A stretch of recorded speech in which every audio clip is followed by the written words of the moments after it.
Oh, something different.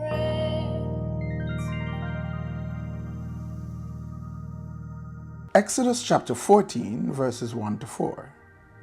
Then the Lord said to Moses, "Tell the people of Israel to turn back and encamp in front of Pi-hahiroth, between Migdol and the sea, in front of Baal-zephon. You shall encamp facing it by the sea. For Pharaoh will say of the people of Israel, they are wandering in the land. The wilderness has shut them in. And I will harden Pharaoh's heart, and he will pursue them. And I will get glory over Pharaoh and all his host. And the Egyptians shall know that I am the Lord." And they did so. Has the Lord ever given you an instruction that just totally befuddles you? Has he ever orchestrated a move in your life that confuses you, that causes you to wonder what is really happening? Have you ever had an occasion where you have resisted or even rebuked the move of God? Not because you wanted to be rebellious, but because it defied logic and you were sure it wasn't God? This was a sort of situation that Israel was in.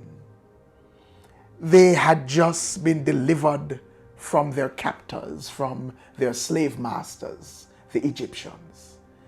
They had traveled 3 days into the wilderness. They were now right on the brink, right on the edge of getting away from the area that the Egyptians would likely pursue them in. They were right at that place where they would move into the desert, move beyond the reach of pursuit from the Egyptians. And then the Lord sends an instruction. Tell them to turn back and go and encamp in front of the Red Sea. There was a path that would have allowed them to go beside the Red Sea, to the south of the Red Sea. But the Lord says, go back and encamp in front of the Red Sea. Now that doesn't make sense. Certainly, it would seem more logical to seek to get as far as you can, as quickly as you can, from the people who would likely come after you. But no, the Lord says, go back and encamp in front of the sea.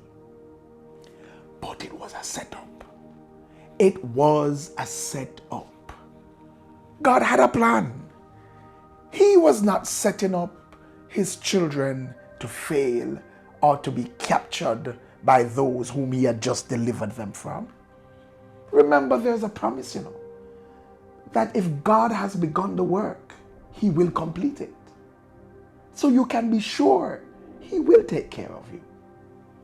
Why then did he send them back in front of the Red Sea? So that the Egyptians would believe that they were lost, that they were confused, that they were wandering, that their God was not able to take care of them. In that way, the Egyptians would be emboldened to come after them. Well, why did God want the Egyptians to come after Israel?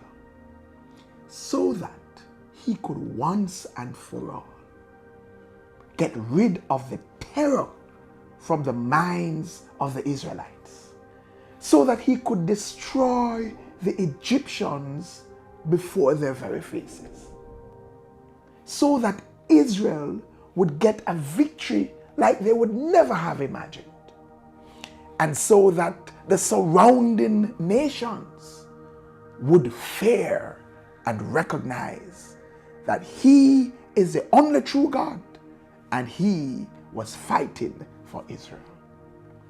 Sometimes the Lord will bring us to a place that looks like a dead end.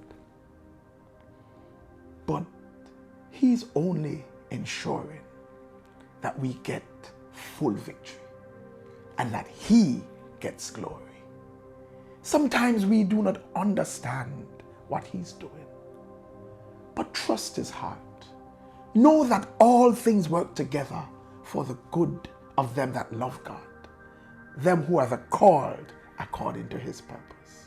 Know that He will never fail and He will never leave you nor forsake you.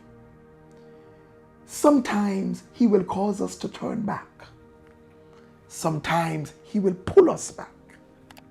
But it is only to launch us farther. So let's trust God and know that He will take care of us. Trust God and live. Like, share, comment, subscribe. Hit that notification bell. And for more, please visit us on a Sunday morning at 9 a.m. at 10 Union Square, Crossroads, Kingston, Jamaica. If you can't be there in person, join us virtually as we stream live on Facebook. See you soon.